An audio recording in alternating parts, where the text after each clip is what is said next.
Hello guys, the Kremlin dictator Putin has just signed Russia's budget for 2026, and this budget has two very important nuances that should not remain unnoticed. Number one, this budget already includes built-in deficit equal to 1.6% of Russia's GDP. The forecast is bad in 2025, and I'm sure it will only get worse in 2026. But another important change is that Putin plans to spend 40% of all Russia's federal budget on the military, police, and FSB, trying to secure the Russian Federation from inside and from outside.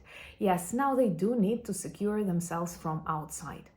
Where will they get money? Taking into account they keep losing them and their budget is already empty.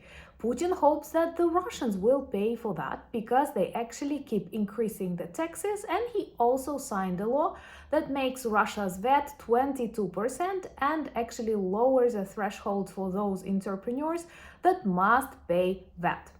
This, of course, will destroy Russia from inside, and no security forces can save from that. But you can imagine how weird I feel when Putin openly speaks about the increase of that budget to 40% on military. That is actually the largest sum ever since the collapse of the USSR. And some dumb people keep persuading us that these negotiations with Russia are a real chance. No, the only thing these negotiations can give us is the appeasement of Putin and an invitation to continue with more invasions in different parts of this world. So let's discuss what signals demonstrate Russia is in great trouble and also prove that Putin doesn't have a plan on how to end this war. He cannot.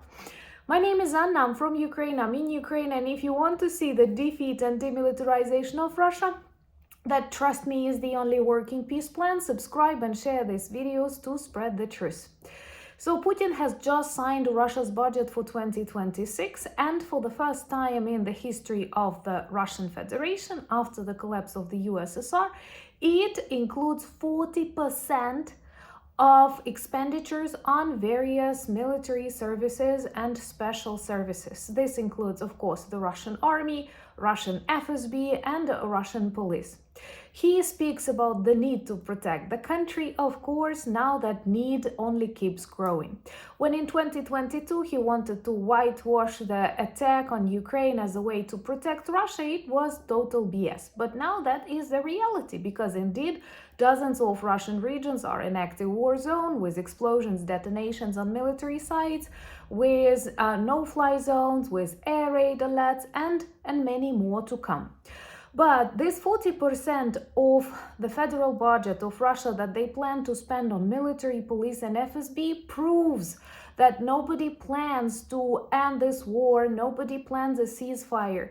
That is just the Kremlin's trick to postpone or stop the implementation of sanctions, an ability to, use this window of opportunities in the White House when people who know nothing about politics, diplomacy, the history of the Russian Federation or the Eastern Europe try to decide the future of millions, trustworthy, good, brave people for the sake of some blood deals with the Putin regime, which will, of course, then deceive even that people. It's really disgusting to watch them talking about a potential end of war when Putin plans 40% on military in 2026. Once again, that is the largest sum ever since the collapse of the USSR. So yes, the Cold War continues. But they do signal serious problems inside their budget. And for the sake of keeping that expenditures high in the military, they sacrifice their social and economic supports of the society. All of that is the lowest in 20 years. Just imagine, they sacrifice, school, healthcare for the sake of more missiles to destroy Ukrainian kitchens and Ukrainian homes. For example, in the recent attack on Vyshhorod, they used a drone with Kasey explosives, which only proves it was not meant for any infrastructure, be it electric or military. It was meant to harm as many people as possible. That is what we deal with, and sometimes as a Ukrainian, I clearly don't understand what's wrong with this world when after so many open attacks, after so many war crimes committed and a number of civilian victims grew in 2025, people pretend that nothing is happening and we just have to agree on Putin's term and that will be good. I'm sorry, that will be bad not just for Ukraine, but for those who advise us to do so. Because that's exactly how the Second World War began. So, coming back to the problems that this new Russian budget exposes, they have serious troubles with income. Their oil and gas income dropped 20% during 2025, and I'm sure the drone sanctions will continue.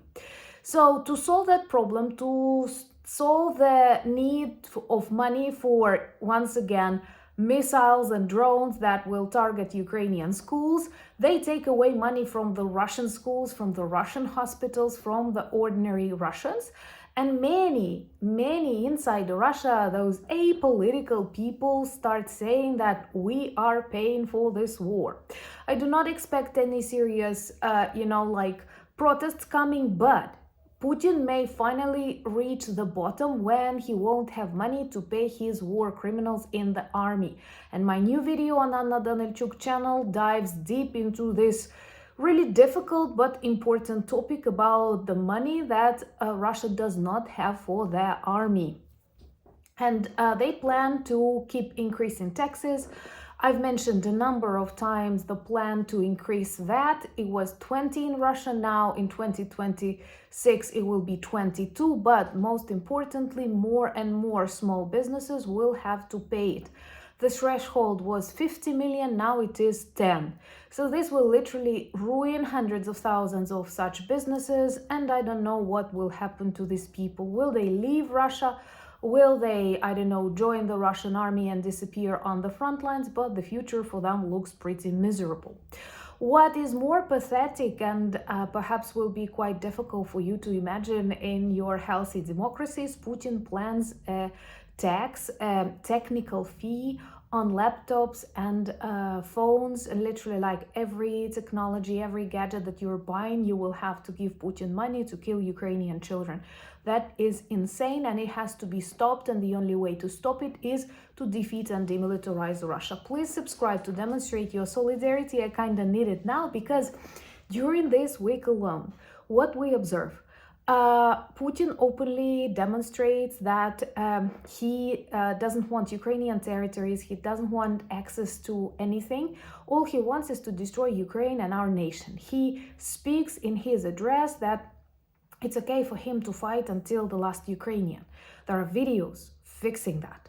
The second, in his budget for 2026, he plans 40% of expenditures on the military, police and FSB.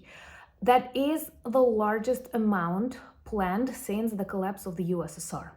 I think it's quite persuasive. Then we have this Witkoff, the so-called envoy of the White House, the United States, a forever ally of Europe, an enemy of the communist regime, of the USSR, of Russia. So that Witkoff was exposed as a person literally working for the Kremlin, advising Kremlin people how to trick Trump, how to negotiate, how to, betray everyone who is real friends to the US people. It was exposed, and what do we see? Today they are meeting in Florida. That's total nonsense. And I have people who keep asking me, do you think that negotiations will lead to peace agreement? Do you think that peace is possible by December? People, for any agreement to be signed, there should be will. And you see what they do every night to us. There must be some reasons and preconditions. And the only thing we observe right now is how the Kremlin FSB agents with Putin literally play the White House. It's a very painful moment in history, but I'm sure that the people of the United States, the people of Ukraine, the people of Europe, the people of Australia, and all freedom-loving people will return, this diplomacy, people's diplomacy back on track. Let's watch, but once again, all the signals show us that Putin cannot end this war. He does not have enough money and resources, but he cannot end it because of the fear for his own regime. So now is the time to defeat him, not to appease him. Russia is the weakest ever and the poorest ever, and it will collapse, no matter how many trips Wittkov can make to Moscow. Subscribe to witness that collapse of the Kremlin regime together, and check the merch shop. We still have -15 on everything. Thank you for buying me coffees, becoming my patrons and sponsors of the channels actually. That's why another channel you have to check is Anna Danilchuk, where I have weekly updates. And follow me on X, Instagram, Blue Sky, Threads, and Discord. Once again, these links in the description of this video. And thank you so much for standing with Ukraine. Trust me, you change a lot with your attitudes, with your conversations, and simply with Ukrainian flags outside your homes, your cars, or as pins on your sweaters. Thank you for that. Thank you for watching. Thank you for sharing. And thank you for wanting to know the truth. This means a lot to me and to every Ukrainian. Slava Ukraini!